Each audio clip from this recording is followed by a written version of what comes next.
Bismillahirrahmanirrahim. Assalamualaikum warahmatullahi wabarakatuh. Siswa D4 ketika Universitas Balikpapan yang berbahagia. Berjumpa lagi di pertemuan PJJ mata kuliah Kesja. Ya, saya harap Anda semua dalam keadaan sehat dimanapun saat ini berada. Ya, semoga tetap semangat belajar dan beraktivitas ya, karena sekarang masih dalam suasana Lebaran ini. Nah, hari ini saya akan menyampaikan materi tentang housekeeping ya, di tempat kerja.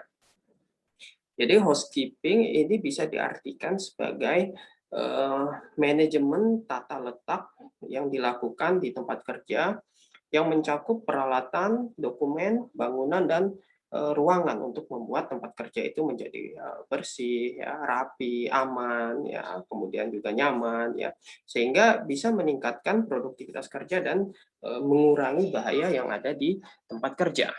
Ya. Nah, sebagai pendahuluan, ya, housekeeping merupakan bagian dari kegiatan preventif dan upaya pengendalian. Ya, penerapan housekeeping yang baik bila dipadukan dengan upaya perlindungan lainnya akan menghasilkan tempat dan lingkungan kerja yang aman, nyaman, higienis, tenaga kerja sehat, selamat, dan produktif. Ya, jadi housekeeping yang efektif ini bisa menghilangkan beberapa bahaya di tempat kerja, ya, dan membantu pekerjaan itu terlaksana dengan selamat dan dengan benar. Ya. Nah, kalau housekeeping-nya buruk, itu bisa berkontribusi terhadap kecelakaan, ya. Ya, jadi dengan adanya bahaya yang tersembunyi, gitu, sehingga mengakibatkan cedera atau kerugian akibat kecelakaan.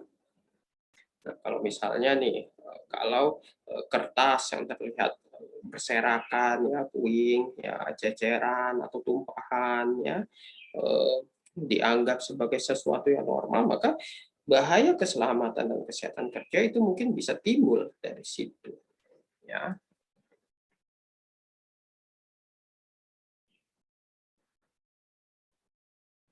Nah, housekeeping itu tidak hanya mengenai kebersihan, ya, tapi juga termasuk memelihara tempat kerja itu rapi dan tertib.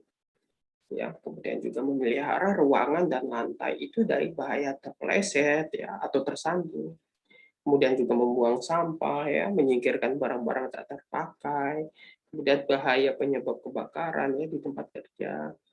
Ya, selain itu juga perlu memberikan perhatian pada layout tempat kerja. Ya. Kemudian juga contohnya penandaan-penandaan lorong, ya, fasilitas penyimpanan, ya, perawatan peralatan seperti itu. Jadi good housekeeping itu juga merupakan bagian dasar dari pencegahan kecelakaan, ya, dan bahaya kebakaran. Ya, ini yang dimaksud dengan kalimat tidak sekedar adanya unsafe action dan unsafe condition, ya, atau proses fire triangle atau energy release saja, ya. Nah, ini berbagai potensi bahaya. Ya, jadi pendekatan aspek housekeeping ini juga berkaitan dengan identifikasi potensi bahaya juga ya. Misalnya ini desain ya, tadi saya sudah sampaikan ada layout kan, ya, kemudian perencanaan proses kerja tidak ada kurang akurat ya, tempat kerja yang membahayakan, licin ya, lapuk berkarat dan lainnya.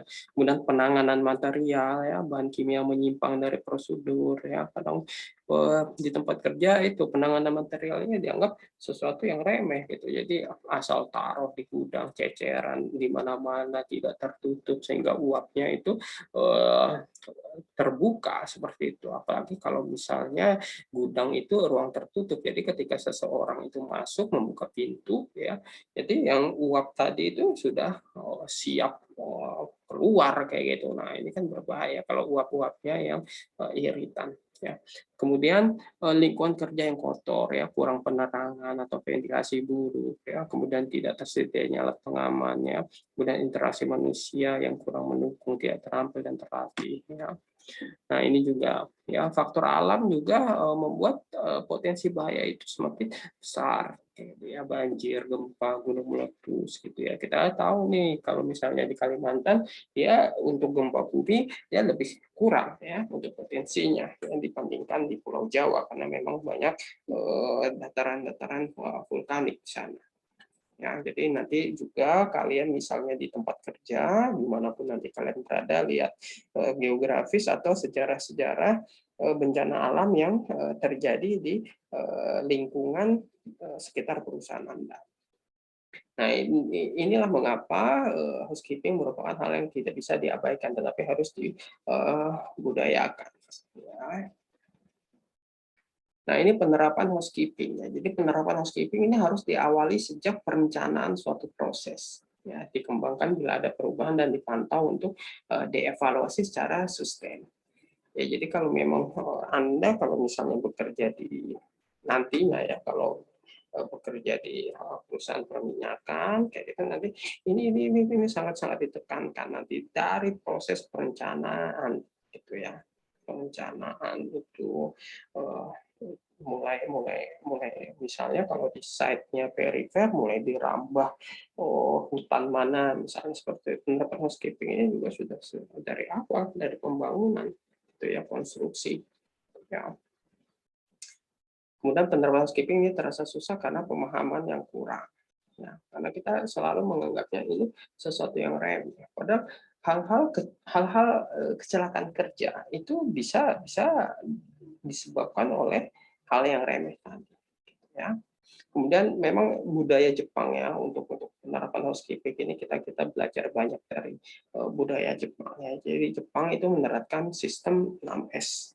Seri, Setsu, Seiso, Sensu, Seketsu, dan Setsuke ya. Kalau seri itu ringkas. Ya. Jadi di sana kita membedakan atau memilah ya antara yang diperlukan dan yang tidak diperlukan ya, serta membuang mana yang tidak diperlukan gitu ya. Jadi kadang di perusahaan itu dulu saya itu ada slogan atau poster ditulis singkirkan barang-barang yang tidak diperlukan dari tempat kerja. Nah itu sesuai dengan ini ya seri dia ringkas gitu ya. Kalau setsu itu dia rapi. Jadi kalau prinsip dasar setsu ini dia melakukan pengaturan lingkungan kerja ya, dan peralatannya juga ya secara rapi ya dengan memang sasarannya dia lebih kepada tata letak dan penempatan yang efisien ya, sehingga nanti pemborosan waktu untuk mencari barang itu bisa dihilangkan ya untuk memperlancar pekerjaan itu tujuannya gitu ya karena kadang kita kan bingung tuh ini di mana mencari di mana ya hari ini di laci besok di mana gitu ini membuang waktu gitu ya. Kemudian seiso ini resik ya kalau bahasa Indonesianya resik gitu ya seiso. Jadi dia itu menghilangkan sampah kotoran atau barang asing ya untuk membuat si tempat kerja tadi itu lebih bersih gitu ya. Ada 3 kategori luas ya untuk mentargetkan seiso ini. Jadi dia area penyimpanan, peralatan, dan lingkungan. Gitu. Ya, jadi ya ya kita pun banyak kan slogan-slogan itu kan bersihkan ini gitu ya atau apa bersihkan segala sesuatu yang ada di tempat kerja. Nah, itu seiso. Ya. Kemudian sensu, sensu ini safety ya atau pengendalian keselamatan dan kesehatan kerja. Kemudian kalau seiketsu ini rawat ya, dia rawat. Nah, artinya dia memelihara barang itu dengan teratur ya dalam aspek personal dan kaitannya dengan kotoran ya atau polusi gitu. Ya kalau Shitsuke ini rajin. Jadi dia melakukan sesuatu itu yang benar sesuai dengan kebiasaan. Ya seperti misalnya mengembalikan peralatan pada tempat penyimpanan, ya melakukan peralatan perawatan, ya kemudian pembersihan tempat kerja, seperti itu. ya. Nah, Setsuke ini juga tidak semuanya mesti harus pekerjaan-pekerjaan office ya, pekerjaan-pekerjaan lapangan juga. Ya. Jadi misalnya slogannya itu lakukan apa yang dilakukan gitu ya. Gitu ya. Jadi jangan melakukan apa yang tidak boleh dilakukan. Gitu, ya. Nah, kalau Indonesia ya jangan ditambah S ke-7 gitu ya. Santuy gitu ya. Nah, ini biasanya dilakukan pekerja-pekerja kita itu ya. Jadi lebih slow ya. Ya atau sadako gitu ya. S-nya sadako. Ya, jadi kalau ditakut-takuti baru patuh ya. Ya jangan jangan sifat seperti itu yang kita ambil ya.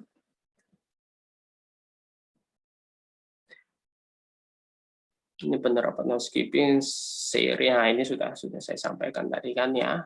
Jadi seri ini aktivitas pemilahannya, nyingkirkan barang. Kalau setsu ini ditata, ya. Seiso ini bersih, ya. Sensu ini safety, ya. Karena memang kita berada di wilayah ini, gitu ya. Jadi keselamatan kerja ini selalu dimulai dari pribadi kita masing-masing, ya.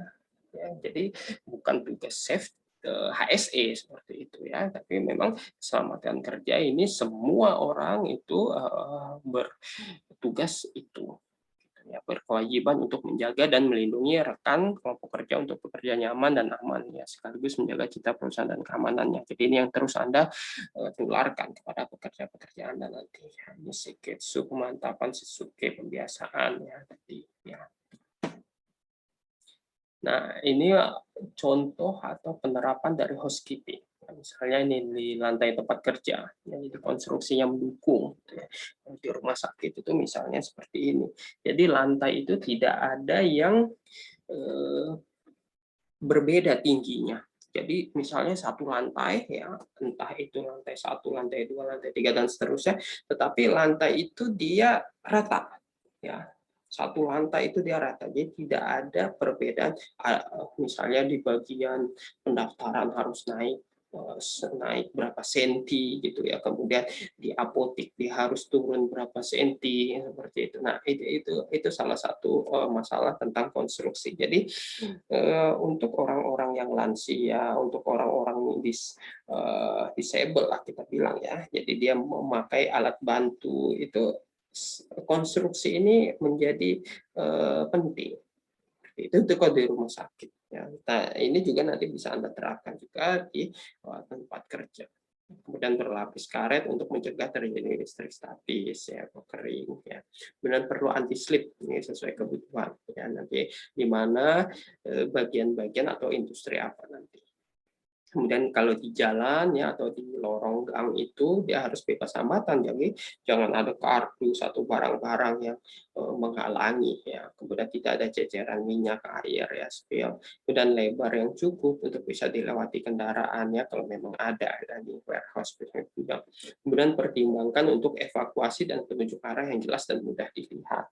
Kemudian di tangga ya sesuai ergonomi ya, jadi sama kesehatan dan keselamatan serta kenyamanan ya, juga ada aturan-aturan yang untuk audit untuk akreditasi itu ya kan. Kemudian tangga darurat sebaiknya tidak melingkar, jadi langsung. Kemudian pintu dekat tangga dapat menutup dengan sendirinya, terbuat dari bahan apis tidaknya 1-2 jam. Nah, kalau di pintu darurat ini juga harus cukup jumlahnya ya.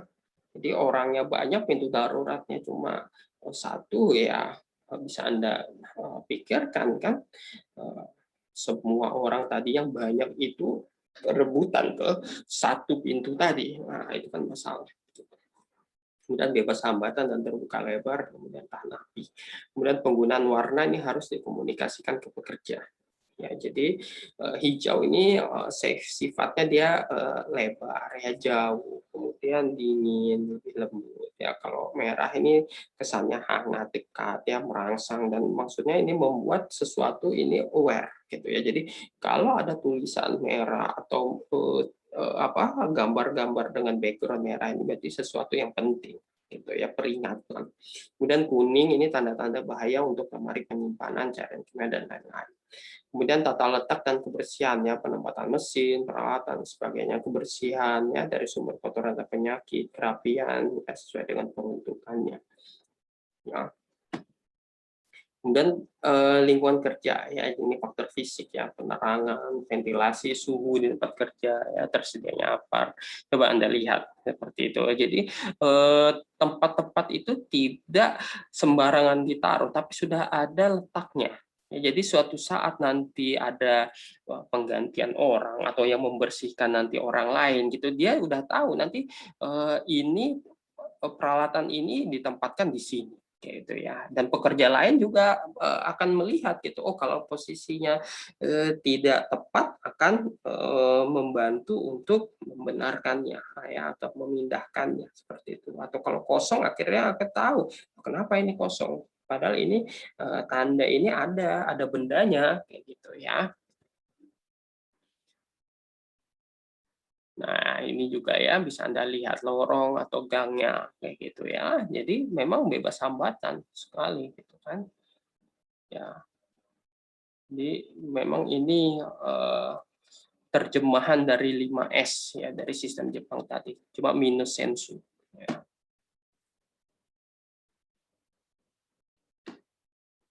Ya, nah ini coba lihat kalau sebelum adanya 5S kayak gitu ya. Nah, setelah 5S akan nyaman untuk bekerja seperti itu. Ya, produktivitas jelas akan meningkat untuk melihat ini.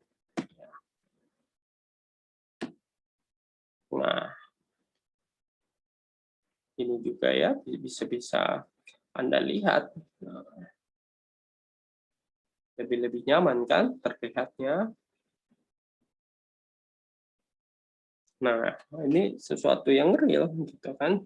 Hmm. Dengan posisi kerja. Ini belum layout ya masih. Wah, ini lebih jelas lagi ya kan. Ini berubahnya ya after before-nya lebih jelas kan, bekerjanya lebih nyaman tentu.